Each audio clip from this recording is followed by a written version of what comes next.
পরিবারে অনেকে অনেক সময় বড় রোগে আক্রান্ত হন, যেমন cancer, brain tumour, liver cirrhosis ইত্যাদি। এই ধরনের রোগের চিকিৎসার ক্ষেত্রে অনেকে তার পুরো সম্পদ বিক্রি করে ফেলে, নিঃস্ব হয়ে যায়। শরীর দৃষ্টিকোণ থেকে কতটুকু সম্পদ ব্যয় করা উচিত এবং ইসলামের নির্দেশনা কি? যদি আল্লাহ না করুন কেউ দুরারোগ্য ব্যাধিতে আক্রান্ত হন, তার চিকিৎসায় লক্ষ লক্ষ টাকার দরকার হয়, তার জমি জমা বিক্রি করা লাগে, প্রশ্নকর্তা ভাইয়ের জানার বিষয় হলো তার টোটাল অ্যাসেট থেকে কত পার্সেন্ট তার নিজের ট্রিটমেন্টে খরচ করা যাবে। এর উত্তর হলো এর কোনো পার্সেন্টেজ শরীয়ত ঠিক করে দেয় নাই।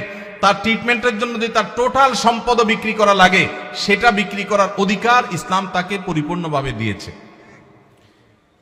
মানুষের সম্পদের ক্ষেত্রে শরীয়ত তাকে এতটা স্বাধীনতা দিয়েছে যে তার সম্পদ কি করবে না করবে এক্ষেত্রে কারোর সেখানে কোনো নাক গলাবার অধিকার, সন্তানদের এটা বলার অধিকার নাই যে বাবা তুমি নিজে চিকিৎসা সব খরচ করবে, আমরা কি করব।